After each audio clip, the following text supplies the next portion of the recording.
ஆன்மீக உறவுகள் அனைவருக்கும் என் அன்பான வணக்கங்கள். ஒவ்வொரு தெய்வத்திற்கும் ஒவ்வொரு வகையான மந்திரங்கள் இருக்குது.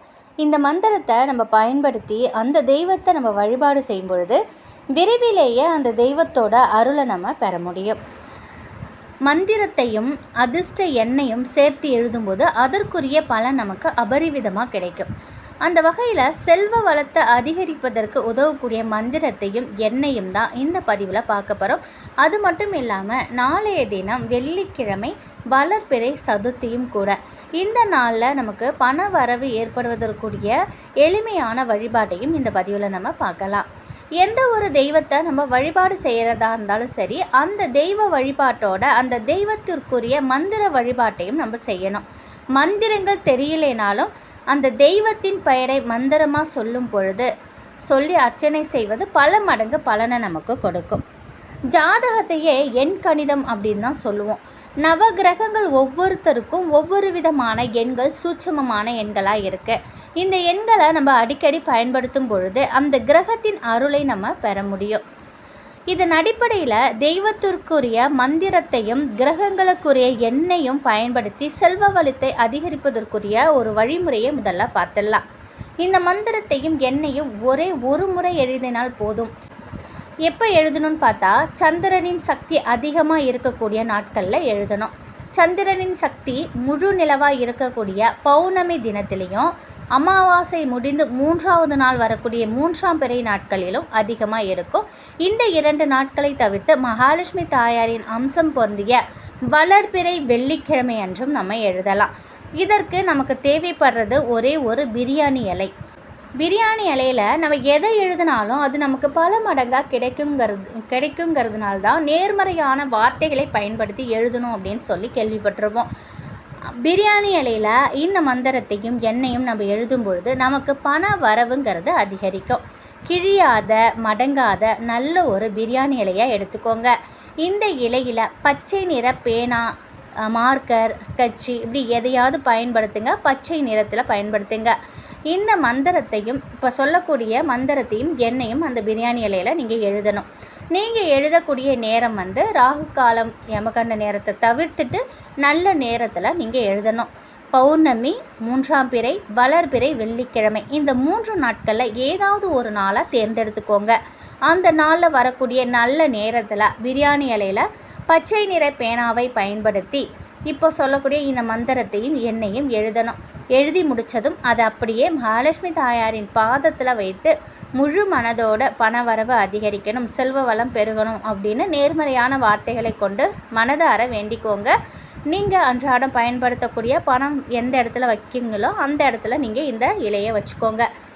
நீங்கள் இதை பீரோவில் வைப்பதாக இருக்கும்போது தினமும் பீரோவை திறந்து இந்த இலையில் இருக்கக்கூடிய மந்திரத்தையும் எண்ணையும் பார்க்கணும். ஒருவேளை பிரியாணி இலை உங்களுக்கு கிடைக்கல அப்படின்னா நல்ல கோடு போடாத வெள்ளை நிற பேப்பரில் கூட நீங்கள் எழுதி வைக்கலாம். இந்த இலை எப்போ கிழியிற ஒரு சூழ்நிலை வருதோ அப்போ அதை எடுத்து எரிச்சிட்டு மறுபடியும் புதுசாக பௌர்ணமி, 3ஆம் பிறை, வளர்பிறை, வெள்ளிக்கிழமையில் நீங்கள் இந்த எண்களை திரும்பவும் எழுதி வச்சுக்கலாம். இந்த மந்திரமும் எண்ணும் என்னன்னு பார்த்தீங்கன்னா, இதோ டிஸ்பிளேயில் எழுதியிருக்கேன் பாருங்கள். ஸ்ரீம் 2918 ஸ்ரீம் 2918. சுத்தமாக இருக்கும் நாட்களில் இப்போ சொல்லக்கூடிய இந்த மந்திரத்தை முழு மனதோடு நீங்கள் எழுதுங்க. மகாலட்சுமி தாயாரின் அருள் பரிபூரணமாக கிடைக்கும். அதனால் செல்வ வளமும் அதிகரிக்கும். முழு மனதோட நம்பிக்கையோட நீங்கள் சுத்தபத்தமாக இருக்கக்கூடிய நாட்களில் இதை நீங்கள் எழுதலாம். நாளைய தினம் வெள்ளிக்கிழமையோட சதுர்த்தி திதியும் சேர்ந்து வருது. நாளைய தினத்தை தவற விடவே கூடாது. நாளைய தினம் விநாயகரை நினைத்து சாப்பிடாமல் உங்களால் விரதம் இருக்க முடியும் அப்படின்னா நீங்கள் விரதம் இருக்கலாம். அப்படி உங்களால் உடல்நிலை சரியில்லை அப்படிங்கிற பட்சத்தில் எளிமையான உணவை சாப்பிட்டு அசைவத்தை தவிர்த்து நீங்கள் விநாயகரை நினைத்து விரதம் இருங்க. நாளை மாலை 6 மணிக்கு மேலே நீங்கள் இந்த பூஜை செஞ்சு முடிச்சுட்டு சாப்பிட்டு உங்கள் விரதத்தை நீங்கள் முடிக்கலாம். உடல் ஆரோக்கியத்தில் பிரச்சனை உள்ளவங்க வயிறார சாப்பிட்டு இந்த விநாயகரை வழிபாடு செய்யுங்க. எந்த பிரச்சனையும் இல்லை. அது உங்களோட சூழ்நிலையை பொறுத்தது. நாளை மாலை உங்கள் வீட்டு பக்கத்தில் இருக்கக்கூடிய விநாயகர் கோவிலுக்கு போங்க. போகும்பொழுது அருகம்புல் மாலை எடுத்துகிட்டு போங்க. விநாயகருக்கு அருகம்புல் சாத்தி வழிபாட்டை செய்யுங்க. உங்களால் முடிந்தால் கொஞ்சோண்டு அவலில் நாட்டு சர்க்கரை போட்டு விநாயகர் பாதத்தில் வச்சு அர்ச்சனை செஞ்சுட்டு கோவிலுக்கு வரக்கூடிய பக்தர்களுக்கு இந்த அவலை வந்து நீங்கள் பிரசாதமாக கொடுக்கலாம். ரொம்பவே சிறப்பு வாய்ந்த பலன்கள் கொடுக்கும். அப்படி உங்களால் முடிஞ்சால் செய்யுங்க, முடியலைனாலும் ஒன்றும் பிரச்சனை இல்லை. நிச்சயமாக சதுர்த்தி நாளில் தேங்காய் எண்ணெய் கொண்டு விநாயகருக்கு தீபம் போடுங்க. ரொம்ப ரொம்ப விசேஷமானது. பண பிரச்சனையிலிருந்து நான் வெளிவரணும், நாளை தினம் மகாலட்சுமி தாயாரின் அனுகிரகம் எனக்கு கிடைக்கணும், நான் என்ன வழிபாடு செய்யறது அப்படின்னு கேட்டிங்கன்னா கவலைப்படாதீங்க. உங்களுக்காக ஒரு ஸ்பெஷலான ஒரு வழிபாடுங்கிறது இருக்குது. நாளை மாலை, அதாவது சதுர்த்தி வழிபாடு அப்படின்னாலே மாலை நேர வழிபாட்டிற்கு தான் சிறப்பு. மாலையில் தான் இந்த சிறப்பு வழிபாட்டை செய்யணும். நாளைய தினம் வெள்ளிக்கிழமை காலையிலே குளிச்சுட்டு எப்பொழுதும் போல் பூஜை அறையில் மகாலட்சுமி தாயார் பூஜையை முடிச்சிடுங்க. உங்கள் உள்ளங்கையில் ஒரு 11 ஏலக்காயோ இல்லைனா 21 ஏலக்காயோ உங்கள் சௌகரியத்துக்கு நீங்கள் எடுத்துக்கலாம். அதற்கு மேலே 108 ஏலக்காய் கூட உங்கள்கிட்ட இருந்தால் அதை கூட நீங்கள் எடுத்துக்கலாம், உங்களுடைய விருப்பம்தான். சுத்தமான பாத்திரத்தில் நல்ல தண்ணீர் ஊற்றி அதில் ஒரு சிட்டிகை மஞ்சள் பொடி போட்டு அந்த ஏலக்காயை போட்டு ஊற வச்சுடுங்க. நாளை காலையிலேயே இதை நீங்கள் ஊற வச்சுடுங்க. நாளை மாலை கோயிலுக்கு போகிறதுக்கு ஒரு மணி நேரத்துக்கு முன்னாடி ஒரு மஞ்சள் நிற நூலில் நம்ம ஊற வச்சுருக்கோம்ல ஏலக்காய், அதை நீங்கள் கோர்த்து மாலையாக கட்டிக்கோங்க. நீங்கள் கோயிலுக்கு போயிட்டு விநாயகருக்கு இந்த மாலையை கட்டி நீங்கள் போடலாம். கண்டிப்பாக பண கஷ்டம் தீரணும் அப்படின்னா இதை நீங்கள் செஞ்சு பாருங்கள். செய்யும் பொழுதே உங்களுக்கு தெரியும், உங்களுடைய பண கஷ்டம் தீரும், உங்களுடைய செல்வ வளம் மேலும் மேலும் உயரும். உங்கள் வீட்டு பக்கத்தில் எந்த விநாயகர் இருக்காங்களோ அந்த விநாயகருக்கு இந்த மாலையை நீங்கள் போடலாம். மகாலட்சுமி தாயாரின் அனுகிரகமும் விநாயகரின் அனுகிரகமும் ஒரு சேர உங்களுக்கு கிடைக்கும்.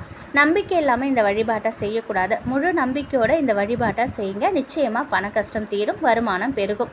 வேலை இல்லாதவங்களுக்கு வேலை கிடைக்கும். மாலையை போட்டுட்டு விநாயகருக்கு பிள்ளையார் தோப்பு கண்ணை போடுங்க. பிள்ளையார் கூட்டு கூட்டிக்கோங்க. விநாயகரை 3 முறை வலம் வந்து விநாயகர் கோவிலில் நமஸ்காரம் பண்ணிக்கோங்க. அப்படி உங்களுக்கு பக்கத்தில் கோவிலுக்கு போக முடியலைனாலும் வீட்டில் இருந்தபடியே விநாயகர் இருப்பாங்க இல்லையா, அவங்களுக்கு கூட நீங்கள் இந்த வழிபாட்டை நீங்கள் செய்யலாம். நிச்சயமாக விநாயகருக்கு வந்து ஒரு அருகம்புல் மாலை சாத்துவதும் ரொம்ப நல்லது. ஒரு கைப்பிடியாவது அருகம்புல்லை வந்து விநாயகருக்கு வைங்க.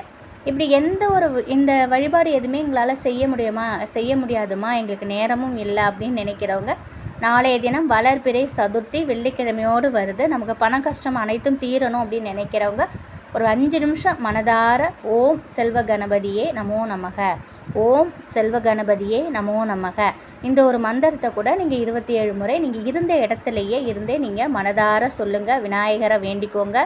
நிச்சயமாக நல்லது நடக்கும். நாளைய தினம் அனைத்தும் உங்கள் வசமாகும். முழு மனதோட முழு நம்பிக்கையோடு இதை செய்து பாருங்கள், நல்லதே நடக்கும். ஒரு 5 நிமிடம் இந்த மந்திரத்தை நீங்கள் சொன்னால் கூட போதுங்க, உங்கள் வாழ்க்கையில் அனைத்துமே நல்லது நடக்கும். இந்த ஸ்ட்ரீம் 2918 இந்த நம்பர் இருக்கு இல்லையா, இதை நாளைய தினம் மறக்காமல் எழுதுங்க. கண்டிப்பாக உங்கள் வாழ்க்கையில் இருக்கக்கூடிய அனைத்து பண கஷ்டமும் தீர்ந்து பண வரவுங்கிறது அதிகரிக்கும். உங்கள் முயற்சியோட உங்கள் கடின உழைப்போட இது போன்ற வழிபாடுகள் செய்து பாருங்கள். உங்கள் கடின உழைப்புக்கு விநாயகரின் உறுதுணை முழுவதுமாக உங்களுக்கு கிடைக்கும். நன்றி.